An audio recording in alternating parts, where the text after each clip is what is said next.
Hello everyone, today we're talking about anemia. Please, if you are new to my channel, then please subscribe. And everybody else, hello, great to see you again. Hit like under this video and think about what you could write in the comments below.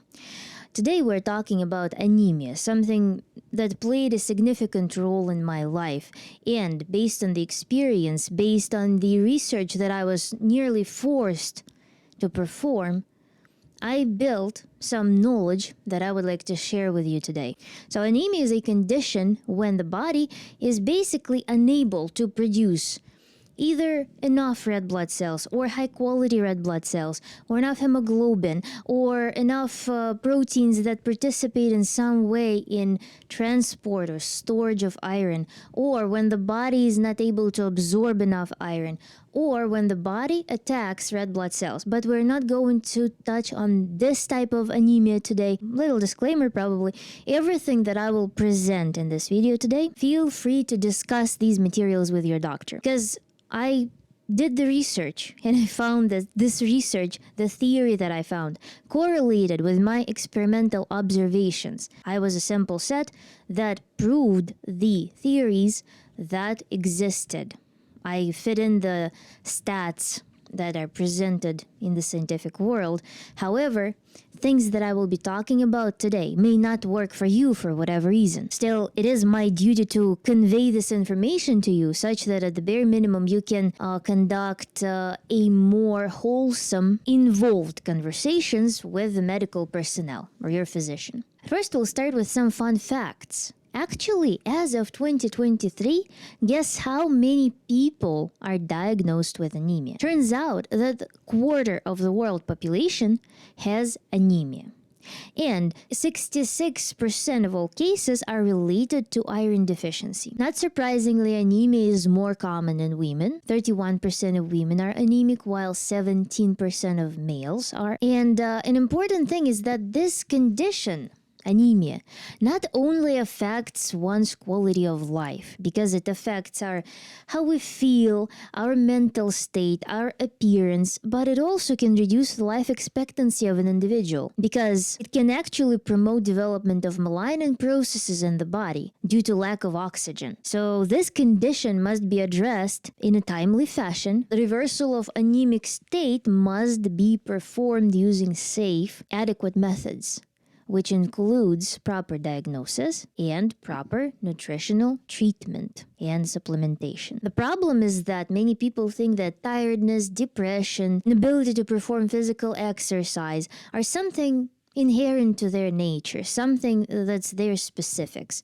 So they even often don't seek medical help, they don't go through checkups to diagnose the anemia, allowing it to progress without even knowing what quality of life they could have if they fix this issue. Another thing is that sometimes people go to the doctor but they don't get proper diagnosis performed because they may have incomplete blood work done, and they may overlook certain important factors that contribute to the development of anemia. This is why I think it is so important to be well equipped with knowledge on anemia and to go through regular checkups. Are vegans and raw vegans at higher risk of developing anemia?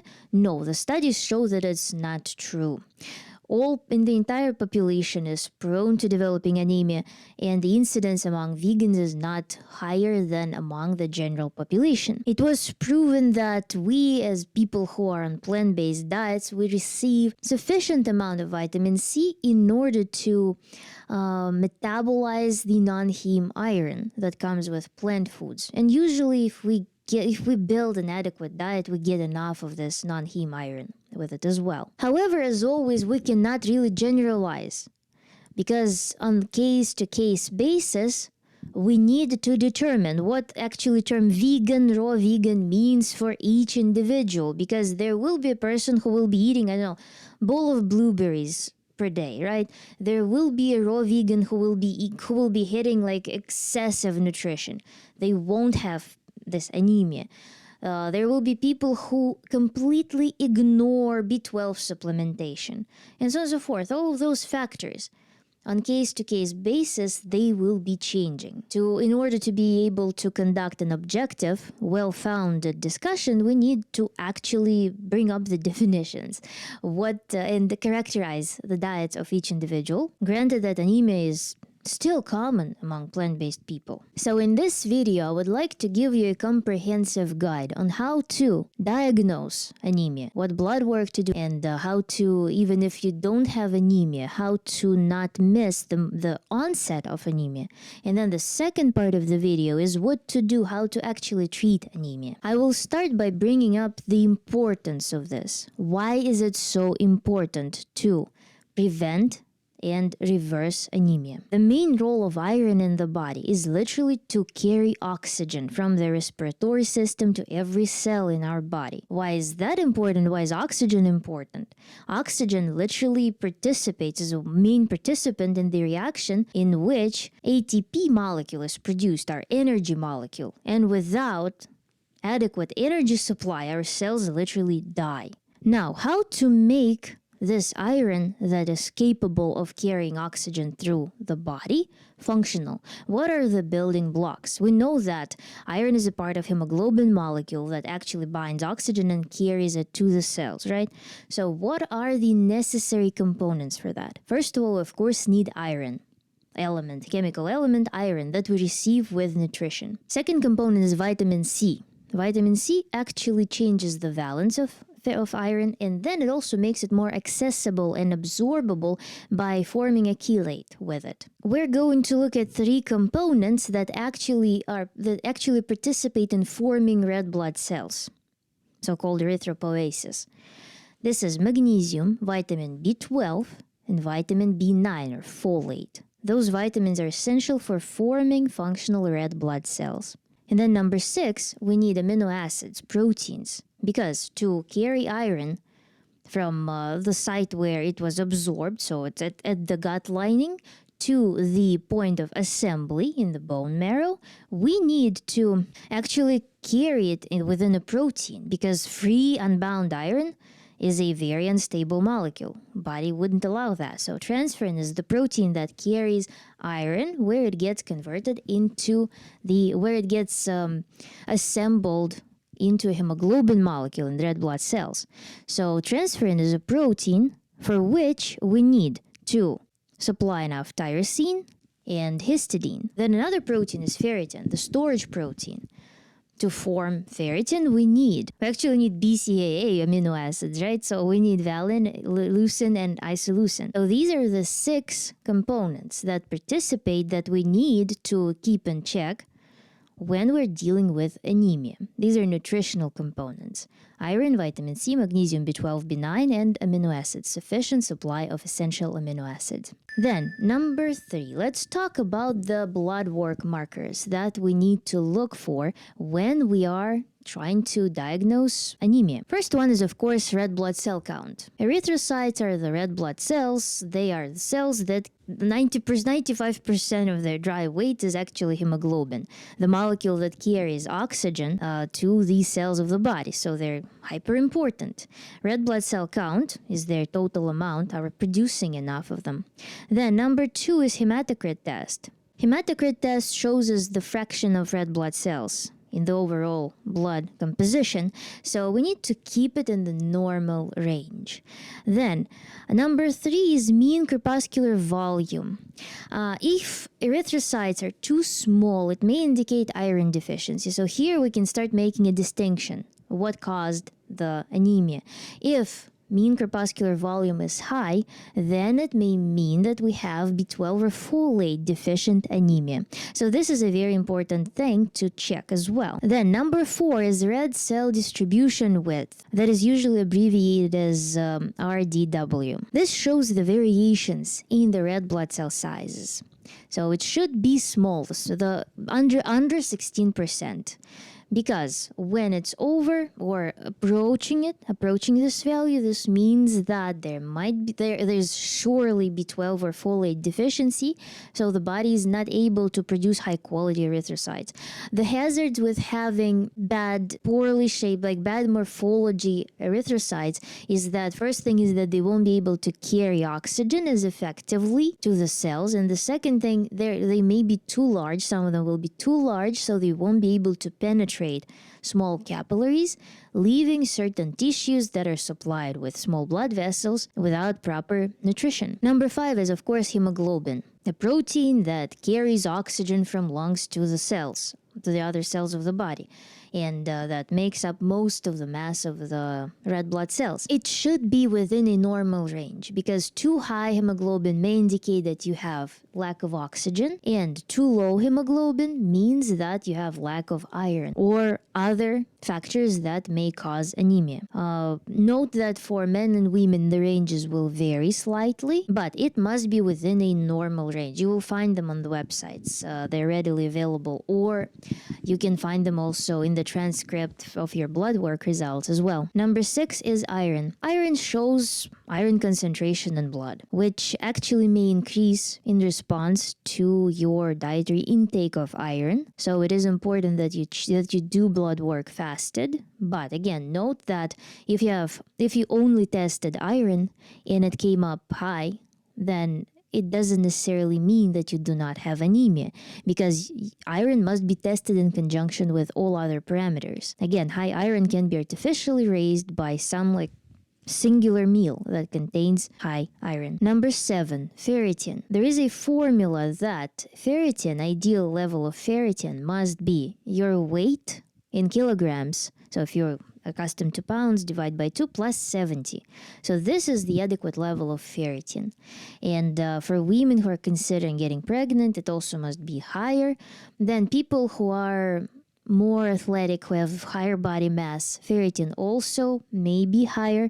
For people who are thinner, leaner, ferritin may be lower, so there is some variance of the normal range, so it's individual story. And actually, Dr. Greger mentioned that if other metrics, hemoglobin, iron, vitamin B12, everything are normal, then, and your ferritin is low, then it may not be a point of concern. However, I still feel like I observe my data. The higher intake of iron does lead to increasing ferritin, so I find it pretty reasonable to strive for increasing your ferritin if it's too low. Another important thing is that ferritin can artificially increase in response to inflammation or hemolytic anemia, when your body destroys red blood cells due to whatever infections, whatever disorders there may be.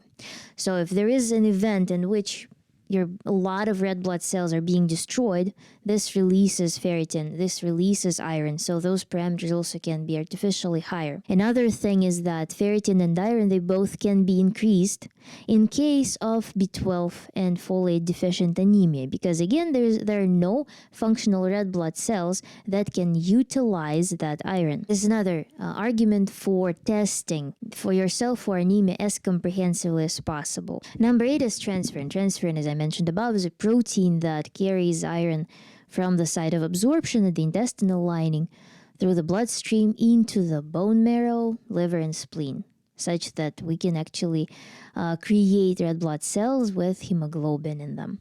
And transferrin must be in the range above 250-300 milligrams per deciliter. It must be as high as possible. And again, low transferrin may indicate, to some degree, may indicate the protein deficiency if you test for protein and you observe that your protein is low. Number 9 is iron binding capacity. Iron binding capacity should be on the lower end, because this shows your blood's willingness to bind iron. And if it's high, it means that you have iron deficiency. So this is another marker by which you can distinguish iron deficient anemia or B12 folate deficient anemia. Because again, actually, if you just measure B12, right? You measure B12 and you fall into the reference range, but other parameters that may indicate B12 deficient anemia are off while having normal readings for iron, normal or slightly lower metrics for iron. They may be fine, but with B12 being in the reference range, you still may notice some signs of developing anemia. And this is why it's so important to test everything, because reference range is mostly arbitrary. So you need to know your own needs, your own body's needs. And this is why comparing different parameters, putting the pieces together, will be incredibly valuable. Then number 10 is mean corpuscular hemoglobin. This is the average amount of hemoglobin contained within each red blood cell. It must be over 32 picograms. Pico is 10 to minus 12. Then number 11 is mean corpuscular hemoglobin concentration, which looks at the concentration of hemoglobin in a group of red blood cells. Parameter should be over 36 grams per deciliter. Then some tangential parameter that may be related to anemia if other parameters tell us that there might be risk of anemia is white blood cell count. So if it's particularly low, it may indicate iron deficiency, again in conjunction with other parameters. Number 13 is saturation. It is iron contained within transferrin protein. It must be over 45%, because transferrin can be empty as well. Then of course, number 14, not of course, it's a fun parameter to test. It also can be tangentially related to anemia. This is HDB, so hemoglobin A1C parameter. It must be low. Its amount of cross-linked hemoglobin, because sugars, they cross-link proteins, and hemoglobin is one of those long-lived proteins. So this parameter must be under 5.7%. Usually this parameter is used to test for diabetes. However, in the context of anemia, it also may be a useful parameter, because cross-linked hemoglobin breaks down much faster, and it doesn't have as much the same capacity of carrying oxygen as normal functional hemoglobin does. And number 15, of course, is B12 and B9. So B12 and folate must be tested as well, because they create a strong precedent for developing anemia by degrading your red blood cells. And restoration of B12 levels may take up to 4-6 months. So it is really important to monitor B12 levels. Adequate levels of B12 are from 1,000 to 1,500. It's not the bottom of the reference range by no means. It must be at least 500. Joking with B12, again, I preach it in every video because it's some super, it seems to be a super flex in the raw vegan community to declare that B12 is an unnecessary supplement because they synthesize it or get it through some other means. If B12 levels are under 500, this means that there is already insufficient production of quality red blood cells. There is already a precedent of anemia, and if B12 levels keep dropping below this level, then it is a really good cause for developing anemia with all other perks of B12 deficiency. Now, you analyzed your blood work and you acknowledge that you have anemia, whether due to B12 deficiency or iron deficiency. Something took place. Some people actually struggle to heal anemia, no matter what they do, no matter how much they increase the iron. Again, a lot of people overlook the relevance of B12 and folate in their diet. Some people struggle with other parameters that we will be discussing, but in this next chapter, I would like to talk about what can we do to ensure that we treat our anemia. To preface it, of course, I would say that it will take a few months to resolve this issue.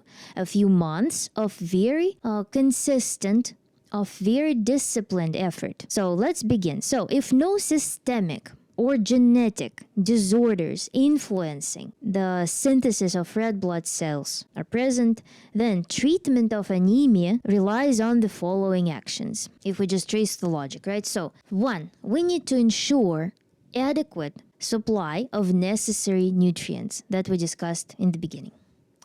Number 2, we need to ensure good absorption of those nutrients. And number 3 is that we need to ensure that there is no abnormal hemorrhage in the body. Let's talk about the first point, ensuring the adequate nutritional supply of the building blocks that are necessary for producing quality red blood cells, for producing hemoglobin. Those are iron, magnesium, folate, B12, vitamin C, and of course protein.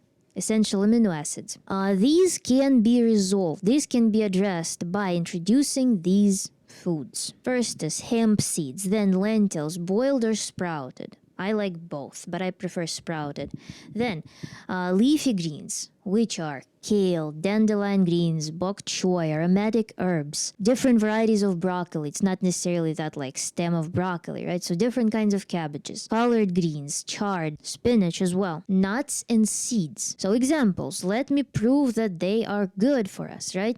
So if in terms of iron supply, because there's a huge myth that plant-based diets, they're rid of iron. Hemp seeds, 60 grams of hemp contain, I will just list you everything that I eat myself. 60 grams of hemp contain 27% recommended daily value of iron and 19 grams of complete protein, including those essential amino acids that are necessary, for example, for ferritin building. Then, item number 2, 30 grams of pumpkin seeds. It's a tiny little portion. They're pretty heavy, actually. Contain 25% of recommended daily value of iron and supply with 7 grams of complete protein. 100 grams of sprouted lentils, which is also super easy to eat because they have a lot of water in them. They're pretty grassy and watery. 100 grams is nothing. 100 grams of sprouted lentils contain 18% recommended daily value of iron and 9 grams of complete protein. Now, if we look at the greens, 60 grams of parsley, it's a like rather small bunch of parsley that you can eat easily in the salad. It's a lot of water, in fact. 60 grams of parsley will contain 21% recommended daily value of iron, along with calcium, by the way. There's a ton of calcium in parsley. Then 100 grams of dandelion greens will provide you with 17% recommended daily value of iron. And dandelion greens also, like it's one bunch will be over 100 grams actually. Then 4 sheets of nori contain 7% recommended daily value of iron, along with other minerals, along with other perks as well that nori provides, and seaweeds in general, like with iodine and so on. Then the first important note is that leafy greens, for example, they also provide you a ton of vitamin C. Also, if you eat fruits, if you eat a lot of like fruits, if you consume citrus, then fermented foods, they will have vitamin C as well as sprouts too. And important note number 2 is that I am a strong proponent and advocate of adequate supplementation with B12.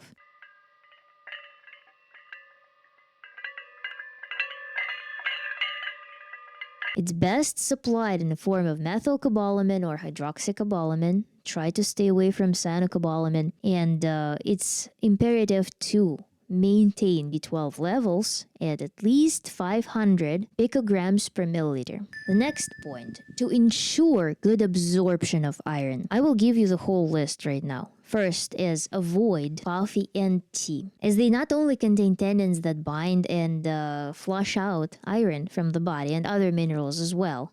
They also contain caffeine. Caffeine triggers the adrenaline release from adrenals, eventually leading to adrenal burnout. Adrenal burnout is associated with actually stress in general, are associated with high uptake of vitamin C, because vitamin C is a strong reparative vitamin. And in the conditions when you don't receive sufficient amount of vitamin C in order to cope with all environmental factors, it may be devastating. Make sure to avoid things that trigger those reactions. Coffee and tea should be removed. Then number 2, avoid smoking, and if possible, also change your location if you are currently living in the super polluted area, because carbon monoxide actually binds to hemoglobin, making it unable to bind with oxygen. So you will receive this deteriorating effect just by exposing yourself to the products of burning. So this is another factor.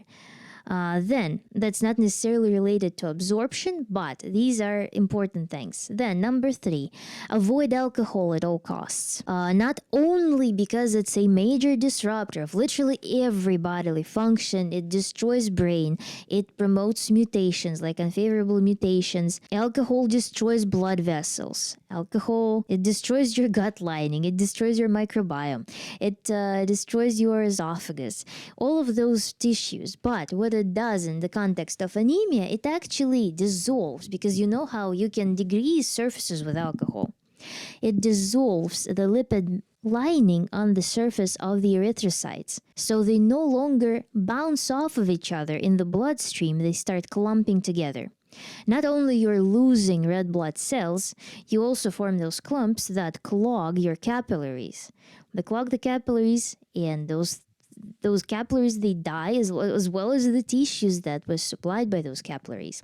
So it is really important to avoid alcohol at all costs for your own health. And actually, there's fun experiment. If you don't believe me, you can either puncture your finger, or I feed my dog meat. So today I conducted an experiment. I had a little bit of blood left after his meat, and I dripped IPA in it, and it turned into this cloudy brown substance. So you can either use your blood and do this experiment, drip a little bit of alcohol, it can be ethanol, it can be IPA, and observe how your blood from this nice red substance turns into phase separated substance, liquid, with your red blood cells precipitated in some brown cloudy thing on the bottom. So this is what happens with alcohol in your bloodstream. Then number 4 is a very important factor that actually is related to all of the above things. Allow your gut to heal. This is a natural process when you switch to a raw plant diet, when it's a balanced good diet. But there can be several considerations that will ensure that you are indeed healing your gut fully. Point number 1 here, to heal your gut. Make sure to avoid certain foods or food combinations that you may be sensitive to. Even though you go on this beautiful raw diet and people say that they remove their allergies, they avoid all the food sensitivities, and they in general are super healthy and their gut is super healthy, there still may be some categories of foods that do not sit well with you. I have those foods, I avoid them. Irritants, while you're healing your gut, which can be garlic, particularly hot varieties of peppers, and so on. So just see for yourself, observe, and try testing different foods and see your reactions to them. Point number 2 here in healing our gut, make sure to get sufficient amount of omega-3. Omega-3 participates in regulating your gut lining by point number 2 in healing your gut. Make sure to get large amounts of omega-3, either by means of consuming large amounts of flax seeds, hemp, and walnuts, or by eating seaweed. Seaweed will contain readily assimilable forms of omega-3, while flax seeds will contain the form of omega-3 that will further be converted in your body into EPA-DHA, so you need to keep track of that. Besides flax seeds, you can use, of course, hemp and walnuts. Those are also rich sources of omega-3. Note that conversion rate of alpha-linoleic acid into EPA-DHA is lower in men than in women because of estrogen. Omega-3, so make sure to correct for your needs. And then how it works, omega-3 not only has anti-inflammatory action in the gut lining when you're working on restoring your gut, but it also participates in forming healthy cell membranes. And so when you are, for example, building new red blood cells, for example, you're working on restoring your B12 and folate levels, and you're actively building new high-quality red blood cells, this is a very important nutrient to supply because omega-3 helps your erythrocytes being elastic, such that they can penetrate everywhere. For reference, I eat 30 grams of flax seeds daily and 60 grams of hemp every single day, and that supplies me with plenty of LA omega-3 corrected by the average conversion rate. So this is something that you can use in your nutrition as well. Then number 3 for healing the gut, important thing that's often overlooked as well, make sure you are not deficient in vitamin D, because vitamin D plays a crucial role in your gut health, in your microbiome. So and ironically, of course, if you are relying on supplements for receiving enough vitamin D, the efficacy of those supplements will be also limited by the impaired condition of the gut lining. So there's some form of vicious cycle there. But it is super important that your vitamin D is at a decent level, approaching the top of the reference range, such that we can talk about healthy gut. Healthy gut is impossible if your vitamin D levels are inadequate. The best source of vitamin D is, of course, through synthesis in the skin. But if there's limited availability of that, there are supplements, and there are, of course, vitamin D3, not vitamin D2, vitamin D3 supplements, and also the option of phototherapy. You can consult with your doctor regarding either of those options. Then the next point in healing our gut is consider adding probiotics and fermented foods into your protocol. Because again, years of exposure to environmental factors, potentially experience with antibiotics and pharmaceuticals, exposure to exogenous hormones, they all disrupt the normal microbiome. So as a quick corrective measure, you can opt for increased intake of probiotic foods or take pill forms. Or make sure that you get as diverse profile of bacteria as possible for that. And another tip here, while we're on probiotics theme, make sure to introduce different kinds of fiber, different kinds of starches in your diet. Not boiled though, not boiled starches. So make sure to diversify your diet. Can introduce occasionally like root vegetables, different kinds. It can be celery root, it can be different kinds of turnips, then beets, carrots, different kinds of leafy greens, cabbages. They all will carry bacteria actually on themselves. And then, of course, different kinds of fruits, opting for fruits with less sugar content. And then the last point is very obvious. And if we're talking about raw vegan diet, it's naturally happening on this diet. Quit all refined sugars. This is the point number 0 in literally all healing. No matter what dietary system you pursue, the number one thing is to quit all refined sugars. If healing is your goal, whatever it is. Sugar is almost the ultimate evil. Then after healing our gut, we went through healing our gut. We need to ensure for good absorption of iron. We need to ensure that we receive high amounts of vitamin C, super dosing with vitamin C. And here, important note, never take synthetic forms of vitamin C. They have a totally different action in the body. So always strive to get vitamin C from natural dietary sources. Here, raw vegan diet also has huge advantage because cooking destroys vitamin C. It's very important to eat specifically fresh vegetables, fruits, leafy greens, and sprouts as well, because sprouts synthesize vitamin C as they sprout. Cooking also destroys other water-soluble vitamins, so again, raw vegan diet has a great advantage because of that. Not only because it promotes gut healing due to supply of fiber, due to supply of hydration, all minerals, other vitamins, but also by supplying you a ton of vitamin C, along with other water-soluble vitamins and intact minerals. Because like any other diet, vegan or not, consists of cooked foods primarily. Many people are deficient in vitamin C, and they try to get it through synthetic forms. But yeah, you need to get it through raw diet, and this is pretty much the only diet that can supply excess vitamin C from food. And it's so essential because given the many roles of vitamin C in the body, given how many environmental factors our bodies have to battle on a daily basis, getting large amounts of vitamin C is essential for a modern person. Not even speaking of assimilation of nutrients and minerals and iron in particular. As an example, I hit 1,000% recommended daily value of vitamin C daily, mainly through fruits and leafy greens. Then another point that I would like to bring up for improving absorption of iron in your body is chew your food well. Don't waste nutrients, because if you don't chew your food, you're not breaking the cells, you're not releasing all the nutrition. So yes, it will serve you as a fiber source, but it won't give you the nutrition that's locked in the cell of the plant. Then the last point here for absorbing iron, I would like to mention that you should avoid calcium carbonate, antacid pills.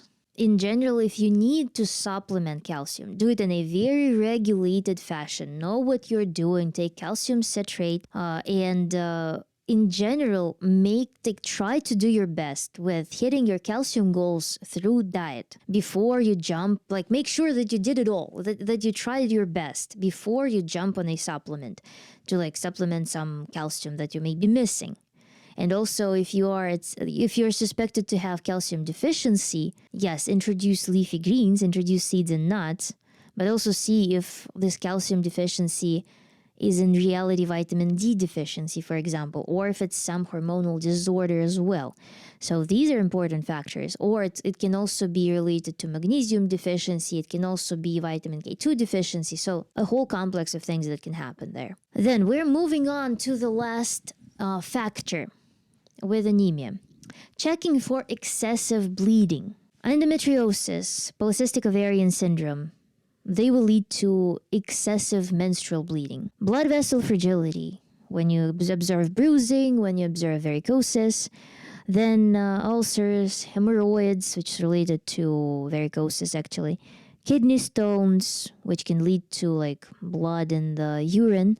Other things like ulcers and hemorrhoids can lead to having blood in the stool. So constant loss of blood that's not supposed to be lost, basically. Then another factor is blood-sucking internal parasites. All these can lead to excessive blood loss that your body has to spare its reserves to compensate for.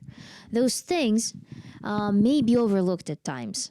So if you do a checkup, maybe make sure to check your urine as well, and acknowledge if you have any point of concern with any internal bleeding. Good news is that a well-balanced raw vegan diet pretty much reverses all of the above mentioned conditions because, for example, hemorrhoids, all those problems with blood vessels, they often come as a result of consuming refined carbs and consuming boiled starches, all of that. So raw diet actually reverses that because you start regulating your hormones better. So for women, it's good news. Then vitamin K helps to fortify blood vessels and improve coagulation of blood. Then I'm talking about vitamin K1 here. You also may reduce the acidity of your urine, reducing the uric acid, which also reduces the incidence of kidney stones, for example. Then other thing is that many raw plants, bitter greens, aromatic herbs, pumpkin seeds, they have antiparasitic effect. So they will create, consumed consistently on a daily basis, they will create very unfavorable conditions for parasites to live inside of your intestinal tract. Of course, they won't address such thing as, like, for example, liver parasites, subdermal parasites and stuff like that. But at least it's something. So raw vegan diet also promotes the removal of the parasites that may be sucking blood, ridding you of nutrition, and leading to anemia. Is actually one of the first conditions that usually manifests in this regard. And then also parasites are more prevalent in among people who eat in general species who eat high protein diets. So these things, they will be likely naturally reversed on a well-balanced raw diet. Now let's summarize. In conclusion, a well-balanced, nutritionally complete raw vegan diet with adequate supplementation of B12 and vitamin D3, if you live in the northern areas where there's no sunshine for the most of the year, may become your solution in resolving your anemia. The persistent anemia that you have been struggling for years with. Because this diet helps to restore healthy gut lining, healthy gut microbiome, and by providing lots of vitamin C, improving absorption of iron. I'm emphasizing that it must be a well-balanced diet because it must supply with adequate levels of iron and protein. This diet also will supply you enough folate, magnesium, omega-3. Omega-3, by the way, is also not thermally stable substance. Raw vegan diet can also aid in reversing the conditions associated with non-physiological hemorrhage, further helping you in overcoming anemia. An extra note here is remember to work out and walk out in the fresh air because you want that compressive action on the bone, and also you want that oxygen, you want this pure air. So those things will definitely be beneficial on top of your dietary protocol. This video will be uploaded on my blog on the website rawformoflife.com. and there will be a transcript of this video such that you can refer to it for your convenience. So please check it out and subscribe to my channel and follow me on Instagram, Raw Form of Life. Thank you for watching, and I hope it was helpful. Ask your questions below, and of course interact with my blog on the website as well. I'll encourage you to leave your comments there. Thank you so much, and bye.